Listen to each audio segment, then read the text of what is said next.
Hello students, welcome back. I hope all you are fine and well. अब आज हम start करने जा रहे हैं अपना economics, Indian economy, class 12 Indian economy हम स्टार्ट करने जा रहे हैं। जो आज हम डिस्कस करेंगे first chapter Indian economy on the eve of independence. आज बेसिकली हम कुछ इंट्रोडक्शन डिस्कस करेंगे और एग्रीकल्चर सेक्टर के बारे में समझेंगे। तो स्टार्ट करते हैं अपना लेक्चर। सबसे पहले इंट्रोडक्शन कि हमें किस तरीके से इस बुक में इंडियन इकोनॉमी के अंदर पढ़ाई करनी है। इंडियन इकोनॉमी में बेसिकली हमें 3 यूनिट में अपना कोर्स कंप्लीट करना होता है। कितने यूनिट गिवन होंगे? 3। जो यूनिट 1 है उसके अंदर बेसिकली मोटा मोटा हमें ये 3 चैप्टर्स पढ़ने होते हैं। कौन से चैप्टर? जो आज हम पढ़ने वाले हैं, चैप्टर 1 स्टार्ट करेंगे, Indian economy on the eve of independence. Second chapter पढ़ेंगे Indian economy 1950 to 1990। Third chapter पढ़ेंगे इकोनॉमिक रिफॉर्म सिंस 1991। ये तीनों चैप्टर मतलब बेसिकली जो ये यूनिट है ये हमारे लिए एग्जाम में कितनी वेटेज रखती है? 12 मार्क्स की। उसके बाद जो हमने यूनिट 2 पढ़नी है, यूनिट 2 के अंदर हमें 4 चैप्टर्स कवर करने होंगे। कितने चैप्टर्स कवर करने होंगे? 4। चैप्टर थर्ड मतलब आप 4 मान लीजिए, थोड़ा सा थर्ड 3 चैप्टर्स हमारे यहाँ पे कंप्लीट हो गए थे, चैप्टर 1, चैप्टर 2, चैप्टर 3। तो अब हमने सीक्वेंस में अगर हम इसको करते हैं, सीक्वेंस में करते हैं तो चैप्टर 4, चैप्टर 5, चैप्टर 6, चैप्टर 7। तो कितने चैप्टर इसमें अंदर कवर करने हैं? 4, 5, 6, 7। तो बेसिकली यूनिट 2 के अंदर हमें 4 चैप्टर्स पढ़ने हैं। Human capital formation, rural development, employment, environment and sustainable development. In 4 chapters की जो वेटेज होती है एग्जाम के पॉइंट ऑफ व्यू से वो होती है 20 मार्क्स। फिर हमारा यूनिट 3, फिर हमारी आ जाती है यूनिट 3। यूनिट 3 के अंदर हमने सिर्फ और सिर्फ एक ही चैप्टर डिस्कस करना होता है, जो इस बुक के अकॉर्डिंग हमारा सीरीज में 8 चैप्टर बन गया। कौन सा चैप्टर बन गया? 8। India and it's neighbour. Neighbours में भी हमें सिर्फ और सिर्फ किसके बारे में पढ़ना है? India, Pakistan, China. और ये चैप्टर हमारे एग्जाम में कितनी वेटेज रखता है? 8 मार्क्स की। तो इस तरीके से हमने अपने सारे चैप्टर्स को क्या करना है? पढ़ना है, समझना है। तो बेसिकली आज हम स्टार्ट कर रहे हैं Indian economy unit 1, chapter number 1, Indian economy on the eve of independence. तो थोड़ा सा इस चैप्टर के बारे में आपको समझाता हूं, क्या कहना चाह रहा है। हमारी जो कंट्री है इंडिया, ठीक है, जो हमारी ये कंट्री है इंडिया, ये कब इंडिपेंडेंट हुई? 15 अगस्त 1947 को। कब इंडिपेंडेंट हुई? 19 अगस्त 1947 को।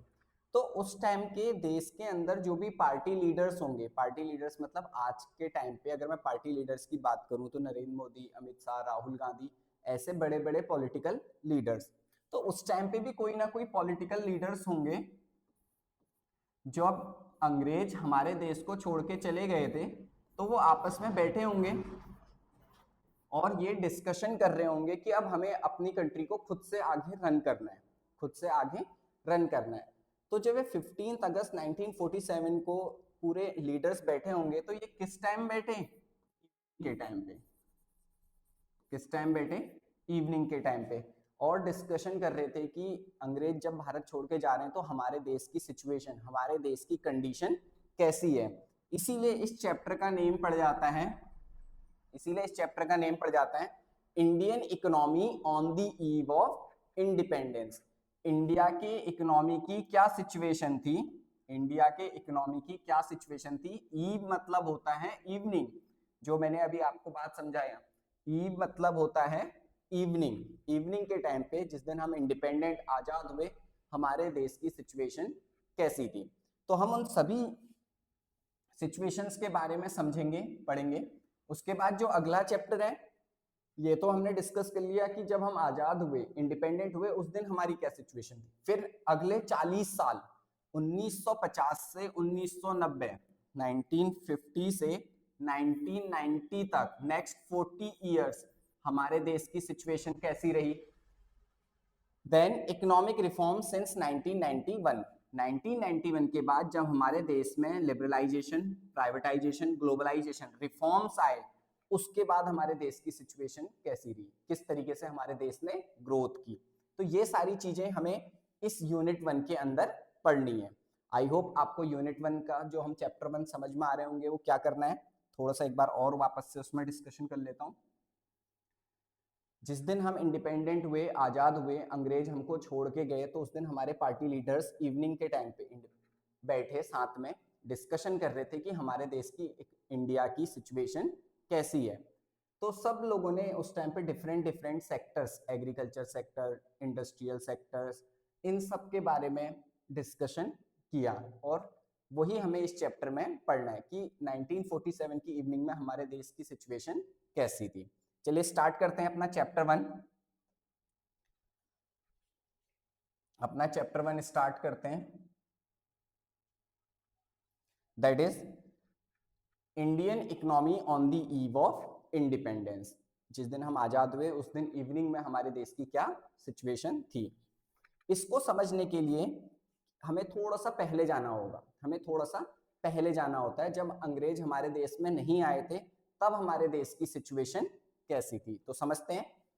In order to understand the various phases of development, it is important to first look at the states of India's economy prior to the country's independence. हमें देश के आजाद होने से पहले हमारे देश की सिचुएशन क्या थी वो समझनी पड़ेगी, जाननी पड़ेगी। तो सबसे पहले क्या कह रहा है, लो level of economic development under colonial rule. Colonial rule मतलब होता है ब्रिटिशर। जब भी ये वर्ड आएगा तो अपने दिमाग में क्या वर्ड लगा लीजिएगा, ब्रिटिशर। अंग्रेजों के आने से पहले, हमने ऊपर समझना है अंग्रेजों के आने से पहले हमारे देश की सिचुएशन कैसी थी। फिर कह रहा है लो level of economic development under colonial rule. जब ब्रिटिशर ने हमारे देश में राज किया तो हमारे देश का जो डेवलपमेंट हुआ वो किस लेवल से हुआ, लो लेवल से हुआ। अब सबसे पहले हमें डिस्कस करना है, before the British rule India's economy was. अंग्रेजों के आने से पहले हमारे देश की कंडीशन, हमारे देश की सिचुएशन कैसी थी, तो उसको समझते हैं। सबसे पहला पॉइंट लिखा है प्रॉस्पिरस। प्रॉस्पिरस मतलब होता है खुशहाल। प्रॉस्पिरस मतलब क्या होता है बेटे, खुशहाल। हमारा देश खुशहाल था, समृद्ध था। क्या था, समृद्ध था। इंडिपेंडेंट थे और हम सेल्फ रिलायंट थे। इंडिपेंडेंट मतलब आजाद थे, सेल्फ रिलायंट मतलब होता है हम किसी पे डिपेंडेंट नहीं थे, अपनी जरूरत की चीजें हम खुद ही क्या कर लेते थे, प्रोड्यूस कर लेते थे। दूसरी हमारी जो इकोनॉमी थी वो कैसी इकोनॉमी थी, एग्रेरियन। जो हमारी इकोनॉमी थी वो कैसी इकोनॉमी थी, एग्रेरियन। एग्रेरियन मतलब होता है related to agriculture.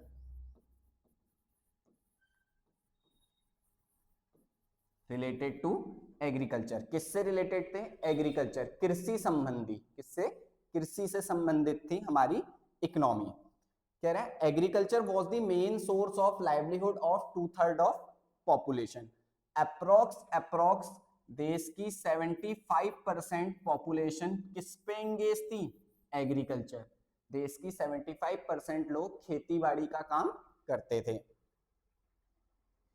Second point, well known handicraft industries of cotton, silk, precious stones etcetera. हमारा देश अंग्रेजों के आने से पहले बहुत पॉपुलर था कौन सी इंडस्ट्री में, हैंडीक्राफ्ट। ध्यान रखिएगा क्वेश्चन आता है, हम बहुत अच्छे थे हैंडीक्राफ्ट इंडस्ट्री में। हैंडीक्राफ्ट इंडस्ट्री क्या होती है, जो हाथों से हम कुछ भी काम करते हैं। जैसे हमारे मम्मी लोग बुनाई करते हैं, स्वेटर बुनते हैं या फिर कुछ भी चीजें करते हैं, उसे हैंडीक्राफ्ट इंडस्ट्री बोलते हैं। जैसे कॉटन, सिल्क, प्रीसियस स्टोन।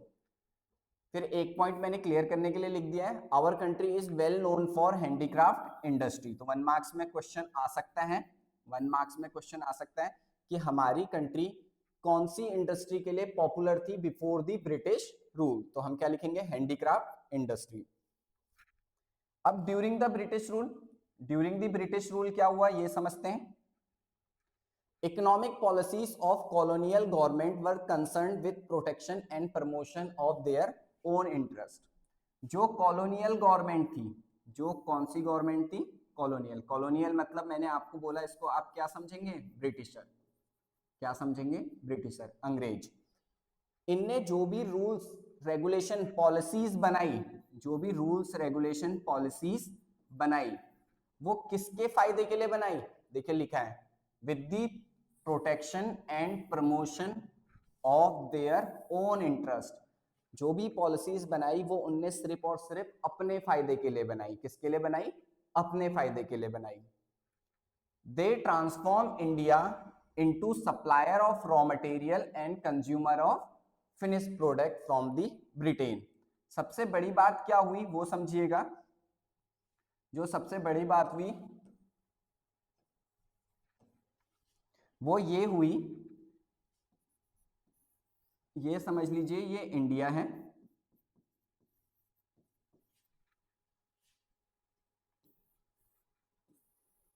ये है Britain, colonial government Britain.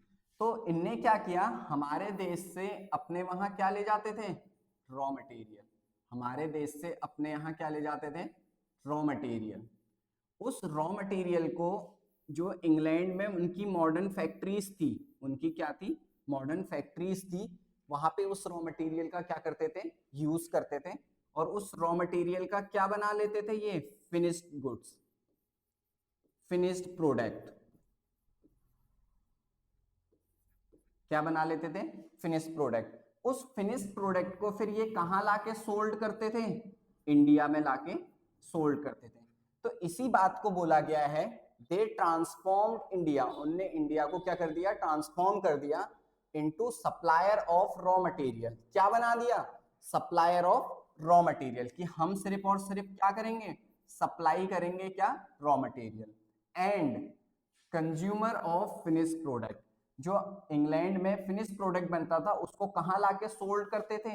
India में लाके सोल्ड करते थे। चलिए आगे चलते हैं। एक छोटा सा टॉपिक है, ठीक, एक छोटा सा टॉपिक है।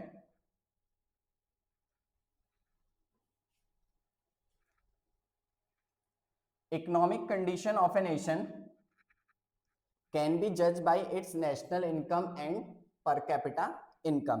किसी भी कंट्री की इकोनॉमिक कंडीशन, देश की सिचुएशन को अगर आपने समझना है तो आपको कह रहा है क्या जज करना पड़ेगा? उसकी national income and per capita income को। अब अंग्रेजों ने ना हमारे देश में नेशनल इनकम या पर कैपिटा इनकम कैलकुलेट करने के लिए कुछ भी नहीं किया। वो तो सिर्फ अपने बेनिफिट के लिए इंडिया आए थे। जितना ज्यादा हो सकता था हमारे देश से रॉ मटेरियल ले जा रहे थे और फिनिश गुड्स बेच रहे थे। तो वो हमारे इंडिया पे क्यों ध्यान देंगे? तो देखो लिखा है, first point, no sincere attempt made by British government to estimate them. Britisher ने नेशनल इनकम को कैलकुलेट करने के लिए कोई भी सिंसियर अटेम्प्ट नहीं किए। दूसरा, कुछ इंडिविजुअल लोग थे जिनने अटेम्प्ट्स किए, individual attempts by Dadabhai Naoroji, William Digby, Findlay Shirras, V K R B Rao, R C Desai. कुछ लोग थे जिनने अपने दम पे देश में नेशनल इनकम या पर कैपिटा इनकम निकालने की कोशिश की, और वो ये लोग थे। 1 नंबर में क्वेश्चन आता है, याद रखिएगा। All these estimate produce conflicting result. लेकिन ये जो भी रिजल्ट थे इन सब के, ये सब कंफ्लिक्टिंग थे, मतलब कोई किसी पे ट्रस्ट नहीं कर रहा था, कोई किसी पे ट्रस्ट नहीं कर रहा था। Estimates by doctor V K R V Rao were considered significant. इनमें से सबसे ज्यादा सही किसका माना गया? Doctor V K R V Rao. जो भी estimates doctor V K R V Rao ने दिए वो सबसे ज्यादा क्या माने गए? सही माने गए। आगे क्या बोल रहा है? During the first half of 20th century. First half of 20th century मतलब होता है 1900 टू 1950। जो हमारे देश की एग्रीगेट रियल आउटपुट थी वो ग्रो कर रही थी लेस देन 2% से। हम लेस देन 2% से ग्रो कर रहे थे। और जो पर कैपिटा आउटपुट थी वो कितने परसेंट से ग्रो हो रही थी? 0.5% से ग्रो हो रही थी। तो इससे 1 नंबर के क्वेश्चन आते हैं। आप लोग अच्छे से नोट्स बना लीजिएगा, स्क्रीनशॉट ले लीजिएगा। अब डिस्कशन करते हैं एग्रीकल्चर सेक्टर में। अब डिस्कशन करते हैं किस पे? एग्रीकल्चर सेक्टर पे। जो आज हमारा टॉपिक है मेन। अब हमने ये पढ़ लिया अंग्रेजों के आने से पहले हमारी सिचुएशन कैसी थी, जब अंग्रेज आए, ब्रिटिशर आए, तब हमारी सिचुएशन क्या थी, नेशनल इनकम पर कैपिटा इनकम क्यों निकालते हैं, किसने निकाली, ये समझ लिया। अब एक एक करके हम हर सेक्टर के बारे में जानेंगे, एक एक करके हम हर सेक्टर के बारे में जानेंगे कि हमारे देश में अंग्रेज जब गए भारत छोड़ के तो उस समय पे कैसी सिचुएशन थी उस पर्टिकुलर सेक्टर की। तो क्या रहा है, during the pre British colonial rule the condition of Indian agriculture was not at all satisfactory. कह रहा है British pre British colonial rule, अंग्रेजों के प्री ब्रिटिश टाइम पे हमारे देश के एग्रीकल्चर की सिचुएशन अच्छी नहीं थी। India's economy was overwhelmingly rural and agriculture in character. जो इंडिया की इकोनॉमी थी, ठीक है, ये समझ लीजिए ये पूरा इंडिया है, तो ज्यादातर एरिया रूरल था। ज्यादातर एरिया कैसा था, रूरल, लोग ज्यादा गांव में रहते थे, अर्बन एरिया शहर कम थे। आज के टाइम पे ये उल्टा हो चुका है, गांव कम है शहर ज्यादा है, तो वो बोल रहा है। और जो ये लोग रूरल एरिया में लोग थे, ये क्या काम करते थे, एग्रीकल्चर, ये चीज बोल रहा है। ठीक है, समझ में आ गया। चलते हैं। Nearly 85% of population lives in villages and was dependent on agriculture. Approx 85% जो पब्लिक थी वो कहाँ रहती थी, विलेजेस, गांव में रहती थी, और वो किस पे डिपेंडेंट रहती थी, एग्रीकल्चर पे। Despite the large population engaged in agriculture, the economy was still not self-sufficient in food. इतने ज्यादा लोग एग्रीकल्चर सेक्टर में एंगेज थे, इतने सब लोग एग्रीकल्चर का काम कर रहे हैं, उसके बावजूद भी हम अपना फूड प्रोडक्शन प्रोड्यूस नहीं कर पा रहे थे। स्टिल नॉट सेल्फ सफिशिएंट, खुद से वो उतना सारा खाना फूड प्रोडक्ट हम प्रोड्यूस नहीं कर पा रहे थे जितनी हमें रिक्वायरमेंट थी। अब ऐसा क्या हुआ कि हम अपना रिक्वायरमेंट फुलफिल नहीं कर पा रहे थे, तो ब्रिटिशर ने क्या किया, उसके लिए आगे समझते हैं, उसके लिए आगे समझते हैं क्या ऐसा रीजन रहा। तो है main reason for stagnation in agricultural sector. ऐसे क्या रीजन रहे जिसकी वजह से हमारे देश में एग्रीकल्चर सेक्टर ग्रो नहीं कर पाया। स्टैग्नेशन, जो ये वर्ड लिखा है स्टैग्नेशन, इसका मतलब होता है गतिहीन, स्टॉप, मतलब जहां पे ग्रोथ बिल्कुल नहीं है, जहां पे ग्रोथ बिल्कुल नहीं है। तो क्या रीजन है कि हमारे एग्रीकल्चर सेक्टर में ग्रोथ नहीं हुई, वो समझते हैं वन बाय वन। सबसे पहला पॉइंट है लैंड सेटलमेंट सिस्टम। सबसे फर्स्ट पॉइंट क्या है, लैंड सेटलमेंट सिस्टम। इसके अंदर क्या हुआ, इंट्रोडक्शन ऑफ जमींदारी सिस्टम। किसका इंट्रोडक्शन हुआ, जमींदारी सिस्टम। किसने किया, कॉलोनियल गवर्नमेंट ने। इसका क्या मतलब होता है समझिएगा, ठीक है, इसका क्या मतलब होता है समझिएगा। अब हमारे देश में कौन रूल करने लग गए थे, हमारे देश में रूल करने लग गए थे ब्रिटिशर, हमारे कर रहे थे ब्रिटिशर। तो अब पूरे इंडिया के अंदर वो खुद से तो कंट्रोल नहीं कर सकते थे, तो उनने कुछ लोग अपॉइंट कर दिए। देखो ये लोग बड़े बड़े बना रहा हूं, इन लोगों को बोला गया जमींदार। इनको पर्टिकुलर लैंड दे दी जाती थी, पर्टिकुलर लैंड दे दी जाती थी, मतलब मान लीजिए काफी बड़ा एरिया दे दिया जाता था, इतना बड़ा एरिया इन जमींदारों को दे दिया जाता था। ये जमींदार इसके ओनर होते थे। ये जमींदारों को इस लैंड में जो गरीब किसान होते थे, जिनको हम टीनेंट बोलेंगे, जिनको हम क्या बोलेंगे, टीनेंट बोलेंगे, या उनको हम क्या बोलेंगे, स्मॉल फार्मर्स, या उनको हम क्या बोलेंगे, स्मॉल फार्मर्स। तो ये जमींदार इन टीनेंट गरीब किसानों से या छोटे छोटे किसानों से क्या करवाते थे, खेती करवाते थे इस जमीन पे। तो इसको बोला गया इंट्रोडक्शन ऑफ जमींदारी सिस्टम। थोड़ा एरिया ब्रिटिशर ने एक जमींदार को दे दिया, फिर उसके बाद अगला एरिया दूसरे जमींदार को दे दिया, तो ये होता है इंट्रोडक्शन ऑफ जमींदारी सिस्टम। फिर अगला पॉइंट समझते हैं क्या है, फिर profit accruing out of agriculture sector went to zamindar in the form of लगान। आपने एक मूवी भी देखी होगी लगान, आमिर खान की, ठीक है, उसमें वही चीज डिस्कस हो रही थी। लगान, लगान मतलब होता है एक तरीके से टैक्स। लगान मतलब होता है एक तरीके से टैक्स। जो भी प्रॉफिट होता था एग्रीकल्चर सेक्टर से, ठीक है, जो भी प्रॉफिट होता था एग्रीकल्चर सेक्टर से, ये जो गरीब किसान थे, जो भी यहाँ पे ये लोग प्रॉफिट अर्न करते होंगे, जो भी ये लोग यहाँ पे क्या अर्न करते होंगे, प्रॉफिट अर्न करते होंगे, तो वो एज ए लगान किसको जमा करना पड़ता था? फार्मर्स को। किसको? किस, जो फार्मर्स थे वो एज ए लगान उसको टैक्स के रूप में किसको दे देते थे? जमींदार को। फिर जमींदार उसमें से कुछ हिस्सा अपने पास रखते थे और कुछ हिस्सा किसको ट्रांसफर कर देते थे? ब्रिटिशर को।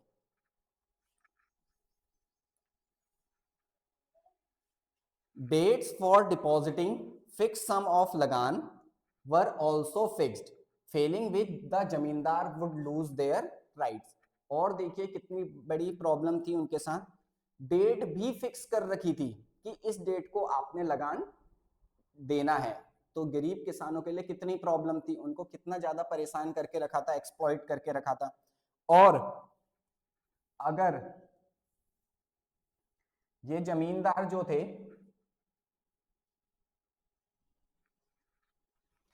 ये जो जमींदार थे, अगर टैक्स लगान कलेक्ट नहीं कर पाते थे तो ब्रिटिशर इनको हटा देते थे। कहते थे बेटा आप हटो, आपसे तो टैक्स ही कलेक्ट नहीं किया जा रहा, आपसे तो टैक्स ही कलेक्ट नहीं किया जा रहा है, इसको हटा देंगे और दूसरे पर्सन को क्या बना देंगे? जमींदार बना देंगे। तो यही बात लिखी है, dates for depositing fixed sum of lagan were also fixed, failing which the जमींदार would lose their right। Date भी फिक्स कर रखी थी लगान जमा करने की, अगर वो जमींदार लगान कलेक्ट नहीं कर पाता था तो ब्रिटिशर उसको हटा देते थे। On the other hand zamindar spend their revenue income on the luxury of life. अब जो लगान मिलता था जमींदार को, तो जमींदार उस पैसे को कहां खर्च करते थे? अपनी लग्जरी में। कहां पे खर्च करते थे? अपनी लग्जरी में।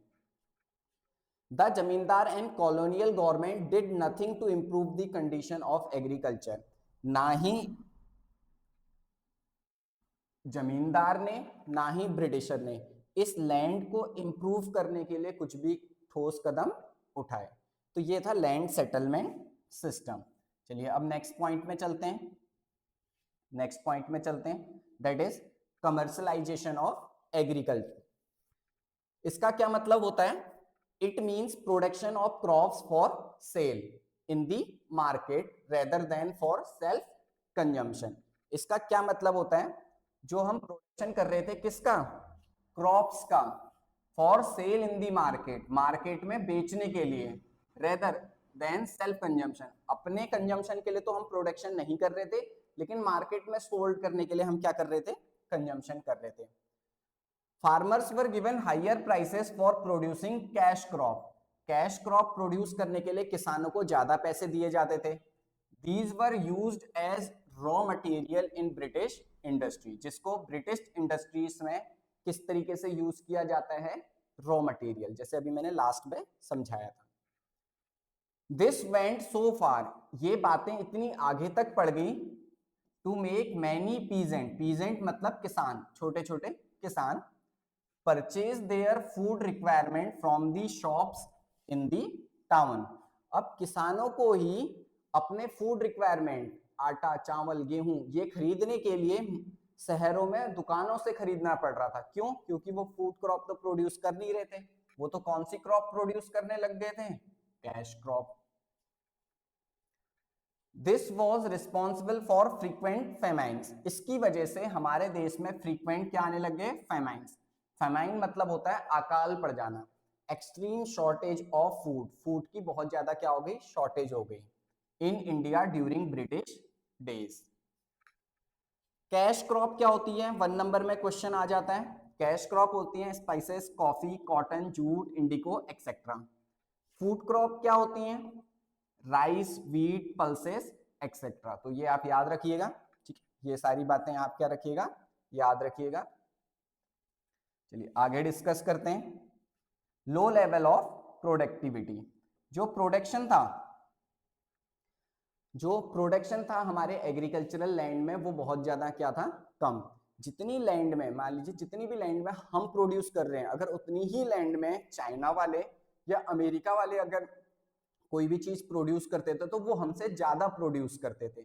इसके पीछे क्या रीजन था, तो समझिए, low level of productivity, low level of technology, हमारे पास टेक्नोलॉजी बहुत लो लेवल की थी। Lack of irrigation facility, irrigation facility मतलब क्या होता है, इरिगेशन फैसिलिटी मतलब होता है जो हम सिंचाई करते हैं, हमें पानी की जरूरत होती है अपने खेतों में, तो हमारे पास कोई इरिगेशन फैसिलिटी नहीं थी।